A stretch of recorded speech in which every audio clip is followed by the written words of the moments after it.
Hello, আমি শাহানা আজকে আবার চলে এসেছি আপনাদের কাছে। Happy Saturday.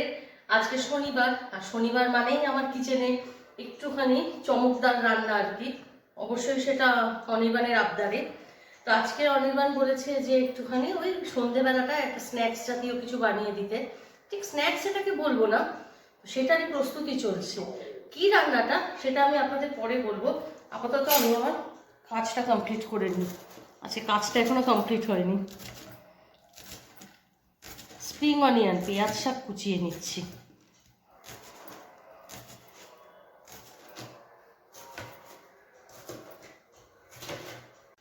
পেঁয়াজ শাকগুলো কুচোনো হয়ে গেছে। এবারে আমি একটা শসা, এটাকে আমি দেখুন কি করছি, এখনো ডিশের নাম বলিনি কিন্তু।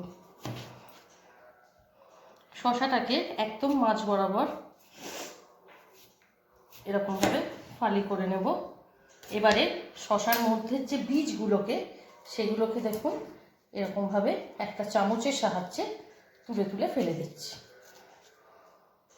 খোসা ছাড়াবো না, কিচ্ছু করবো না, একটু চামচের সাহায্যে বীজগুলোকে বাইরে বার করে নেবো এরকম কুড়ে কুড়ে। এরকমভাবে শসা আমি ভেতরের বীজগুলোকে বার করে ফেলে দিয়েছি। এবার আমি শসাটাকে এরকমভাবে আনইভেন করে কেটে নিচ্ছি।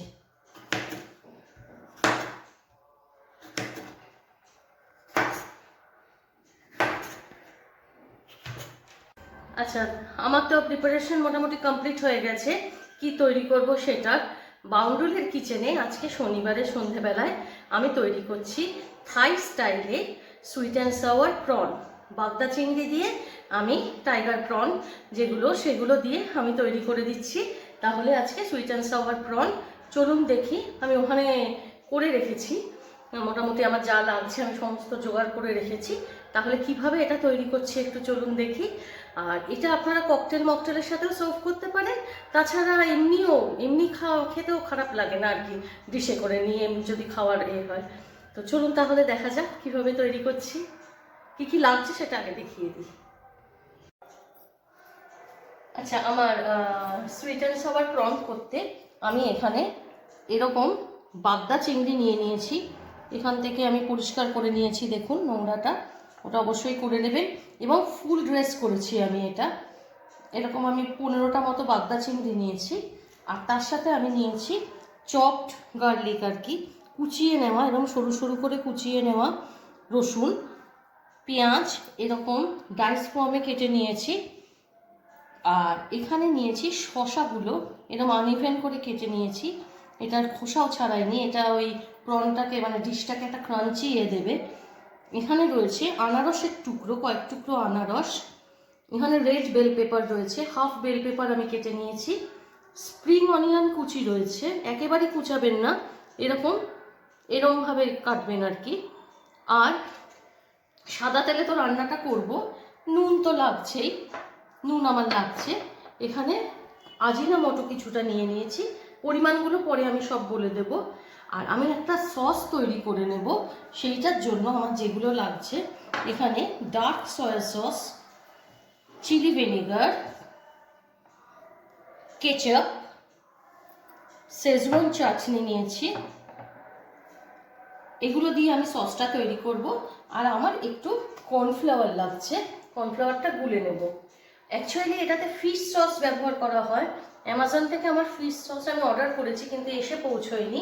তো যার জন্য আমি আমার মতো করে একটু সসটাকে একটু চেঞ্জ করে নিয়েছি আর কি।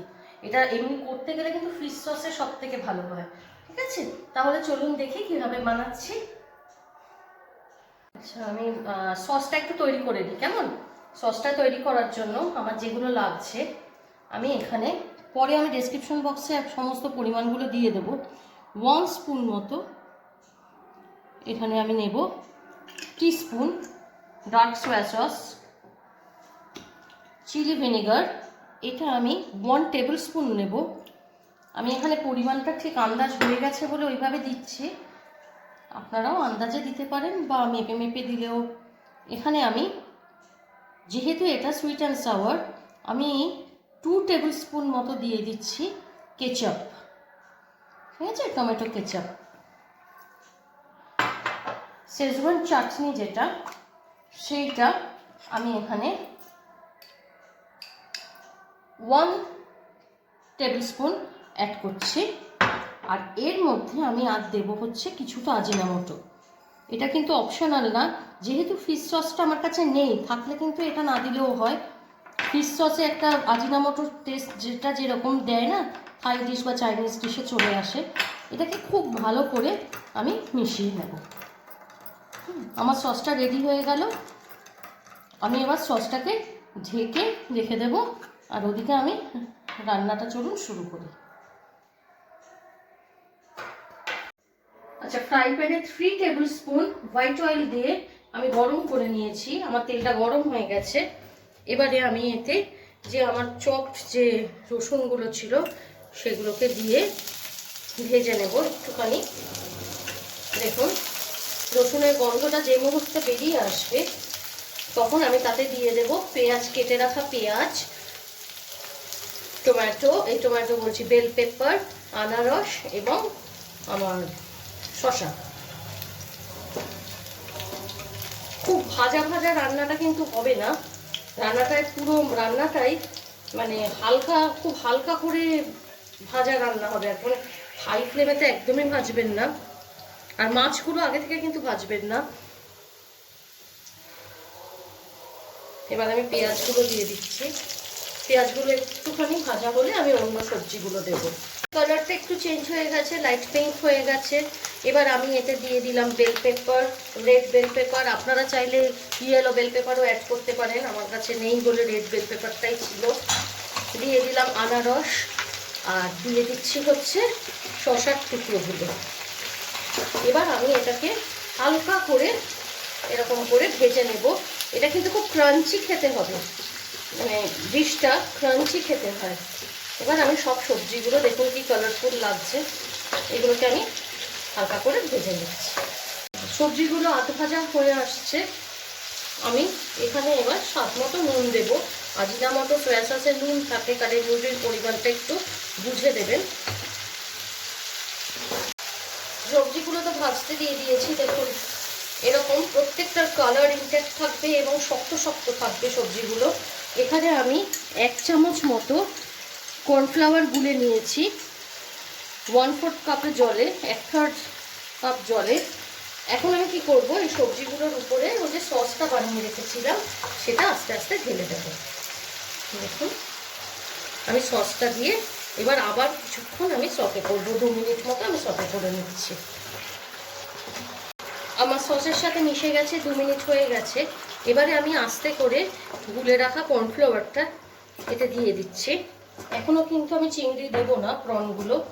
আরও 1-2 মিনিট আমি এবারে এটাকে ফোটানোর পর তারপর আমি ওতে চিংড়িগুলো দেব। মিডিয়াম ফ্লেমে কিন্তু আমি করছি রান্নাটা, এখনও হাই ফ্লেমে যাইনি। আমার কর্নফ্লাওয়ারটা দেখুন মিশে গেছে এবং একটু থিক হয়ে গেছে গ্রেভিটা। এবারে আমি ওই চিংড়িগুলো, কাঁচা চিংড়িগুলোকে কিন্তু আমি এর ভিতরে দিয়ে দেব একটা একটা করে। যদি আপনাদের কাঁচা চিংড়িতে সমস্যা থাকে তাহলে কিন্তু আপনারা হালকা একদম শ্যালো ফ্রাই করেও দিতে পারেন। কিন্তু থাই রান্নাটা আমি যেটা শিখেছিলাম সেটা এরকম কাঁচা চিংড়ি দিয়েই হয়েছিল।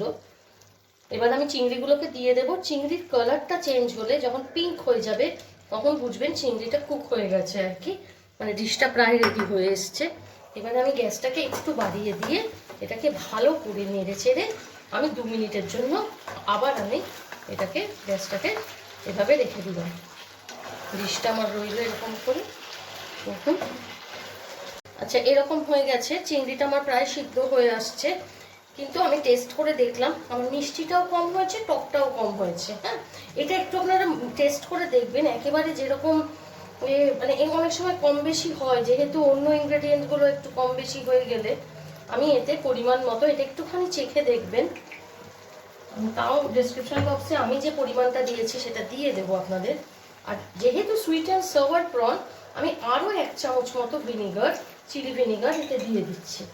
দিয়ে এবারে আমি হাই ফ্লেমে এবার এটাকে কিন্তু আমি টস করব। আর দেখুন আমি এবারে আমার ওই কাটা স্প্রিং অনিয়নটা এর মধ্যে দিয়ে দিলাম। আর আমি দিয়ে দিচ্ছি এখানে আমার যে আজিনামোটোটা ছিল সেটা। ফিশ সস যদি ইউজ করেন তাহলে টমেটো কেচাপ, ফিশ সস এই দুটো ইউজ করলেই হয়ে যাবে, আর হালকা করে একটু সয়া সস। সেক্ষেত্রে আর এগুলো দেওয়ার দরকার নেই, বাকি সসগুলো। কেমন? এবার এটাকে আমি ভালো করে টস করব যাতে চিংড়িগুলো ফুল কুক হয়ে যায়। আচ্ছা দেখুন আমি নামিয়ে ফেলেছি সুইট অ্যান্ড সাওয়ার থাই স্টাইলের প্রন। আমি এবার অনির্বাণকে একটু দেবো, দেখি ও খেয়ে কেমন বলে। ব্যাপারটা ক্রাঞ্চি হবে। আমার কিন্তু এগুলো প্রনগুলো পুরো সিদ্ধ হয়ে গেছে। তো আনারস দিয়ে আমি একটুখানি অনির্বাণকে দিয়ে বলবো একটু টেস্ট করতে। শশাটা কিন্তু খোসা না ছাড়ানো, কচকচ করবে, ওটাই ভালো লাগে। দেখি ও কি বলে। চলুন। Hi, good evening friends. শনিবার বা এমনি যে কোনো দিনে এর দৌলতে বেশ ভালো ভালো খাবার টেস্ট করতে পারছি। এটা ওয়ান অফ মাই ফেভারিট। আমি টেস্ট করে বলছি কেমন হয়েছে। আমি একটা চিংড়িটা আগে খাও। আচ্ছা, চিংড়িটা আগে তো। চিংড়িটা খেয়ে দেখো, গরম কিন্তু। আচ্ছা ও যতক্ষণ টেস্ট করছে,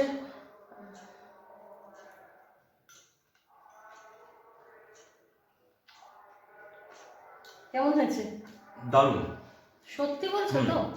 সুইট অ্যান্ড সাওয়ার যদি সুইট অ্যান্ড সাওয়ারের পারফেক্ট কম্বিনেশন যদি কোনো কিছু হয় তাহলে এটা। আর থাই একটা এসেন্স তো অবশ্যই এসছে এর মধ্যে, যেটা সাধারণত আমরা রেস্টুরেন্টে পাই, কিন্তু হোমলি অ্যাটমসফিয়ারে পাওয়াটা মানে সত্যি খুব ভালো। আচ্ছা আচ্ছা, এইটা না আপনারা পরে আমার মনে পড়লো বাটার গার্লিক রাইসের সাথেও এটা সার্ভ করতে পারেন। ওটা পরে একদিন দেখাবো। এটা আপাতত আপনারা আমাকে জানাবেন কেমন হলো। আমাদের বাউন্ডুলে চ্যানেলটা যদি আপনাদের ভালো লাগে তাহলে, আর যদি এই রেসিপিটা ভালো লাগে তাহলে লাইক করবেন, শেয়ার করবেন, আর সাবস্ক্রিপশন অবশ্যই সাবস্ক্রাইব করুন। তো হ্যাপি স্যাটারডে। আর এমনিতেও আমাদের মনটা 2-4 দিনে খুব ভালোই আছে কদিন, কারণটা আমরা পরে বলবো, তাই তো? সারপ্রাইজ এটা সারপ্রাইজ থাক। তো কালকে সানডে, দেখি সানডে কি করি। তা আজকে তাহলে বাউন্ডুলের তরফ থেকে আমি শাহানা, আমি Anirban, good night. Good night, tata.